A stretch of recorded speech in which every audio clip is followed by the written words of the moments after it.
Bismillahirrahmanirrahim. Di antara amalan yang diharamkan bagi orang yang tidak memiliki wudhu, tidak bersuci, adalah menyentuh mushaf. Dan pengharaman menyentuh mushaf bagi orang yang tidak berwudhu ini berdasarkan kesepakatan di kalangan para ulama.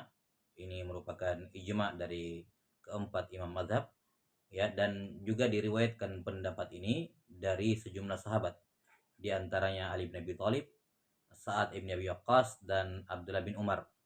Ini di antara tiga sahabat yang berpendapat haramnya menyentuh mushaf bagi orang yang tidak berwudu. Dan kata Imam Nawawi rahimahullahu taala, tidak diketahui ada seorang pun sahabat yang menyelisihi pendapat mereka sehingga dikategorikan ijma' sukuti. Nah, maka tidak ada iskal, tidak ada masalah dalam keraguan, atau tidak ada keraguan akan pengharaman menyentuh mushaf bagi orang yang tidak berwudu. Nah, di sini ada dua permasalahan. Apa hukum, masalah yang pertama, apa hukum menyentuh mushaf terjemahan bagi orang yang tidak berwudu? Para fuqaha rahimahumullah taala mengatakan, kalau mushaf tersebut bercampur dengan ucapan manusia di situ, maka dilihat. Kalau memang ucapan atau firman Allah, Al-Qur'annya lebih banyak dibandingkan ucapan makhluk, maka itu dihukumi mushaf, tidak boleh disentuh.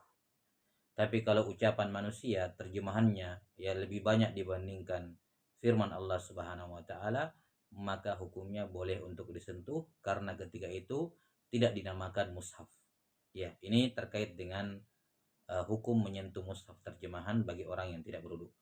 Masalah yang kedua, mushaf elektronik atau aplikasi Quran yang terdapat di gadget dan semacamnya. Terkait menyentuh mushaf yang ada pada gadget dan semacamnya, ini hukumnya diperbolehkan. Mengapa diperbolehkan? Karena aplikasi-aplikasi ini tidak dikatakan mushaf secara mutlak, yani tidak diitlakkan padanya bahwa ini mushaf. Kalau misalnya ada seorang ya meminta kepada kita, tolong bawakan saya mushaf, terus kita bawakan HP, kita bukakan aplikasi, ini tidak memenuhi perintah, karena yang dikatakan mushaf, dia tidak katakan mushaf elektronik atau aplikasi Quran Android misalnya dan semacamnya. Jadi secara penamaan enggak dikatakan sebagai mushaf.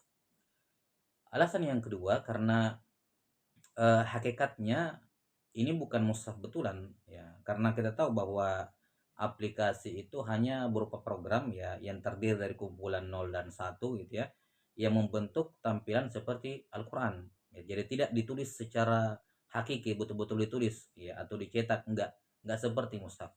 Ini yang kedua. Kemudian yang ketiga, pada hakikatnya kalaupun misalnya itu mushaf, maka sebenarnya kita ketika menyentuh handphone atau yang semacamnya, hakikatnya kita tidak menyentuh, karena yang kita sentuh adalah apa? Yang kita sentuh adalah layar kaca gitu ya, layar. Nah, bukan mushafnya. Kalaupun misalnya kita anggap itu betul-betul mushaf di dalam. Ini sama seperti kalau kita hadapkan mushaf ke cermin, kemudian kita menyentuh yang di cermin tersebut.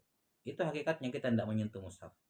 Ya, wallahu alam bisawab. Ini dengan asumsi kalaupun kita anggap bahwa yang terdapat dalam aplikasi itu betul-betul mushaf betulan. Cuman sudah kita sebutkan bahwa itu tidak dinamakan sebagai mushaf secara penamaan. Ya, wallahu alam bisawab.